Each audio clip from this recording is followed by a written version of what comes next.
सभी को नमस्कार। जय हिंद, जय भारत। आज अपने बात करेंगे नीट 2024 मेंस की बात। अगले वीडियो में 2024 है उसका क्या रहेगा, किस प्रकार से आपको तैयारी करनी है, सारी बातें अपने आज बात करेंगे। लेवल 1 और लेवल 2 एसएस और साइंस बात करेंगे अपने। सबसे पहले सिलेबस की बात कर दूं। 2022 का है, संभवतः इस समय थोड़ा बहुत परिवर्तन होगा।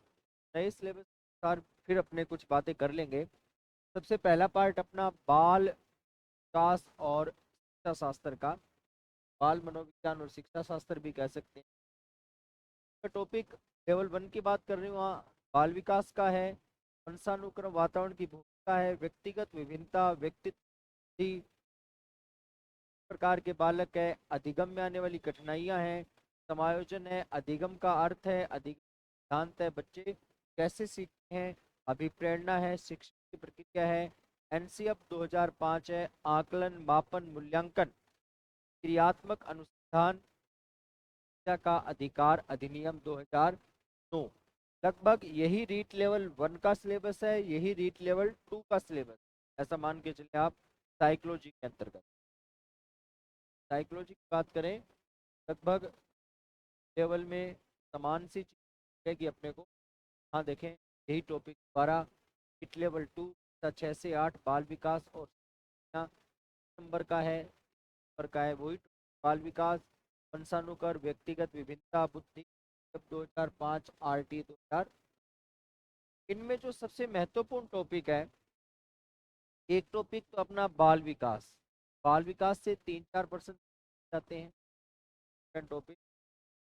टॉपिक की बात की जाए तो प्रकार के बालक, प्रकार के बालक जैसे सर्जनशील बालक है, प्रतिभाशाली बालक है, मंदबुद्धि बालक है, वहां से पेपर पूछा जाता है।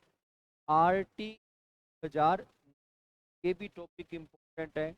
एनसीएफ 2005, यहाँ से भी पेपर में प्रश्न आ जाते हैं।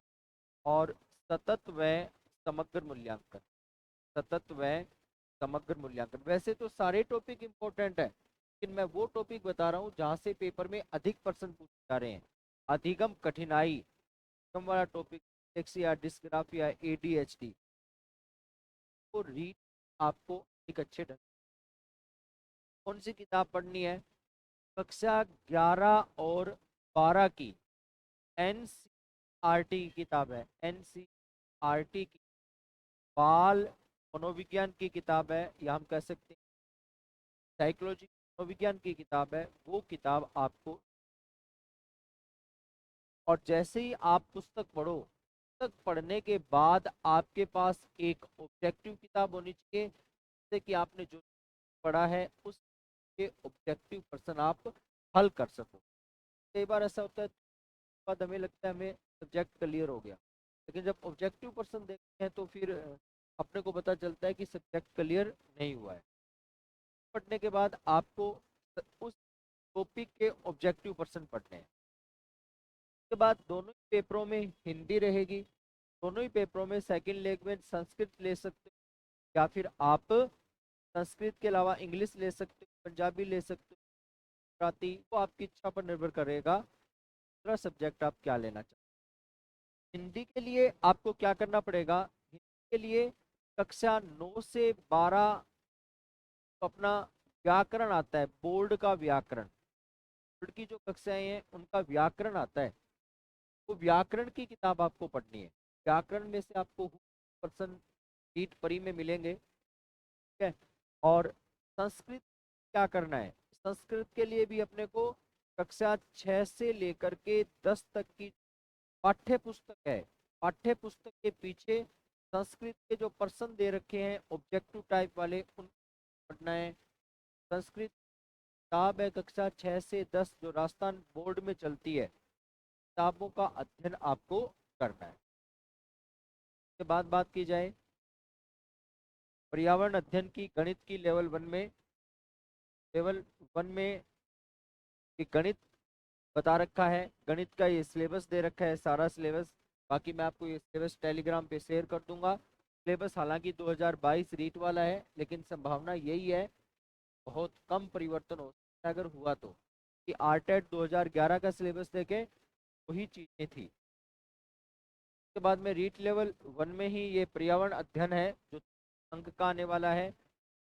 अंक के पर्यावरण अध्ययन में परिवार, वस्त्र, आवास, व्यवसाय, हमारी सभ्यता, संस्कृति, परिवहन, शरीर की देखभाल, सजीव जगत, जल, पर्वतारोहण, पर्यावरण अध्ययन, शिक्षण विधियां, ये सारी चीजें। उसके बाद लेवल 2 में देखें, लेवल 2 में एसएसटी गणित और विज्ञान। गणित और विज्ञान कितने अंक का है? 60 अंक का है। सिलेबस यहाँ पे अपने पास है। सिलेबस में आपको पीडीएफ सेंड करूंगा टेलीग्राम के माध्यम से।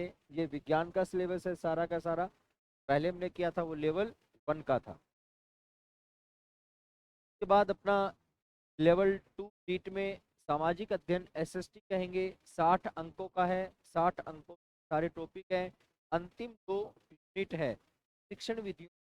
एसएसटी में भी 2 है, साइंस मैथ की भी शिक्षण विधियों। अब देखें हिंदी के लिए हमें क्या पढ़ना था? उससे 12 पर्यावरण अध्ययन जो व्याकरण की किताब थी, उससे 12 जो बोर्ड की व्याकरण की किताब है वो पढ़नी है। संस्कृत में हमें क्या पढ़ना है? संस्कृत में हमें पढ़ना है 6 से 10 जो बोर्ड की किताब है वो।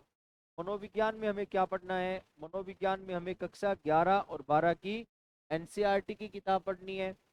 के साथ भी ऑब्जेक्टिव टाइप बुक पढ़नी है। हालांकि पिछली बार अगर पेपर को देखा जाए मेरी बुक से हूबहू प्रश्न पूछे गए थे ब्रह्मास्त्र से। उसके बाद साइंस और मैथ में क्या करना है? साइंस और मैथ में 6 से लेकर के 10 तक की को पढ़ना है। हालांकि यहाँ क्या दे रखा है कि कक्षा 6 से 8 के राज्य सरकार के निर्धारित पाठ्यक्रम 2021-22 की पाठ्य पुस्तक को पढ़ना है, कक्षा 6 से 8। लेकिन कठिनाई स्तर कहाँ तक का रहेगा? कठिनाई स्तर कक्षा 12 तक का रहेगा। 12 तक ना पढ़ सको, 6 से लेकर के 10 तक की राजस्थान बोर्ड जो तक है उन्हें आपको पढ़ना है। यही बात किसके रहेगी? एसएसटी की रहेगी। एसएसटी में एक तो आपको 6 से 10 तक की किताबें पढ़नी है राजस्थान बोर्ड की।